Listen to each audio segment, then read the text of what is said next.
कल किसानों से जुड़े 2 बिल राज्यसभा से पास हो गए। ये नए बिल किसानों के लिए क्रांतिकारी बताए जा रहे हैं, लेकिन विपक्ष ऐसा नहीं मानता है। कल राज्यसभा में इसी बात पर ऐसा हंगामा हुआ जिसमें उपसभापति की चेयर तक सांसद आ गए, माइक तोड़ दिया, रूल बुक फाड़ दी और आज ये 8 सांसद निलंबित किए गए हैं।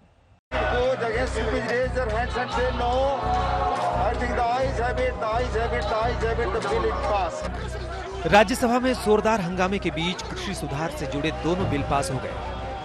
राज्यसभा में ध्वनि मत से विधेयकों को पारित करा लिया गया। विपक्षी पार्टियों ने सदन में जमकर हंगामा किया। सांसदों ने सरकार के खिलाफ नारेबाजी की। इस बीच टीएमसी सांसद डेरेक ओब्रायन ने उपसभापति के आसन पर पहुंचकर रूल बुक को फाड़ दिया।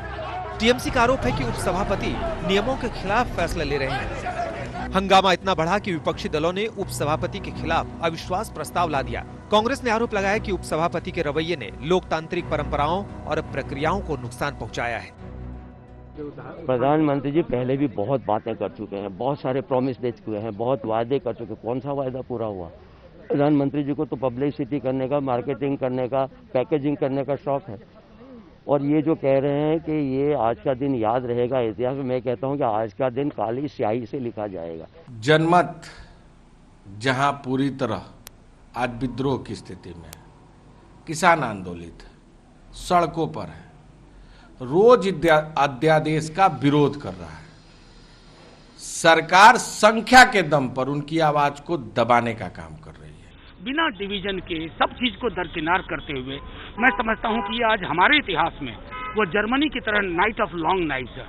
ये डार्केस्ट क्षण है और इसकी कालिमा बहुत दूर तक जाएगी। शाम 7:30 बजे सरकार ने मोर्चा खोला। सरकार के 6 मंत्री सामने आए और एक ज्वाइंट प्रेस कॉन्फ्रेंस किया।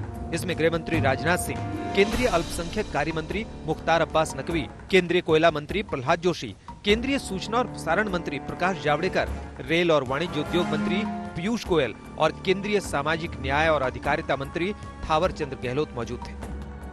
राजनाथ सिंह ने उपसभापति के साथ दुर्व्यवहार का मुद्दा उठाया और ये कह गए कि संसदीय इतिहास में ऐसी घटना न लोकसभा में हुई न राज्यसभा में। डिप्टी चेयरमैन राज्यसभा के, उनके साथ जो दुर्व्यवहार हुआ है, प्रत्यक्ष सारे देश ने अपनी आंखों से उसे देखा है। सीधे उनके आसन पर तक चले जाना और आसन तक जाना ही नहीं बल्कि आसन पर जाकर खड़े हो जाना, वहां पर जाकर रूल्स बुक को फाड़ डालना, वहां पर पहुंचकर रूल्स बुक को फाड़ना और अन्य भी जो कागजात रखे हुए थे उसे भी फाड़ देना और आसन के ऊपर चढ़ जाना। जहां तक मैं जानता हूं, मैं कह सकता हूं कि संसदीय इतिहास में कभी ऐसी घटना न तो लोकसभा में हुई है न राज्यसभा में हुई। राज्यसभा में उपसभापति के पद तक पहुंचकर माइक तोड़ते आपने देखा है? क्या आपने कभी विपक्ष के एक नेता को टेबल पर चढ़ के हंगामा करते देखा है? क्या आपने कभी विपक्ष के किसी मेंबर को कागज छोड़िए उस पूरे सदन की गतिविधि को संचालित करते हुए जो रूल्स हैं उस रूल बुक को फाड़ने की कोशिश करते देखा है? मंत्रियों की प्रेस कॉन्फ्रेंस के तुरंत बाद कांग्रेस ने फिर मोर्चा खोला और सरकार पर आरोपों की छड़ी लगा दी। याद रहे, अंग्रेज भी देश कब्जाते हुए ये कह रहे थे कि हम तुमको मुगलों से मुक्ति दिलवा रहे हैं। आज के काले अंग्रेज मोदी जी की ईस्ट इंडिया कंपनी भी ये कह रही है कि ये कानून किसान पक्षधर हैं, उनकी रोजी रोटी जमीन आजीविका छीनकर। हालांकि सियासी उठापटक के बीच राज्यसभा से कृषक उपज व्यापार और वाणिज्य विधेयक 2020 और कृषक कीमत आश्वासन और कृषि सेवा पर करार विधेयक 2020 पारित कर दिए गए। इन विधेयकों के पारित होने के बाद प्रधानमंत्री नरेंद्र मोदी ने ट्वीट किया और ये भरोसा दिया कि एमएसपी व्यवस्था जारी रहेगी। पीएम ने लिखा, मैं पहले भी कह चुका हूं, एक बार फिर कहता हूं, एमएसपी की व्यवस्था जारी रहेगी, सरकारी खरीद जारी रहेगी। हम यहाँ अपने किसानों की सेवा के लिए हैं।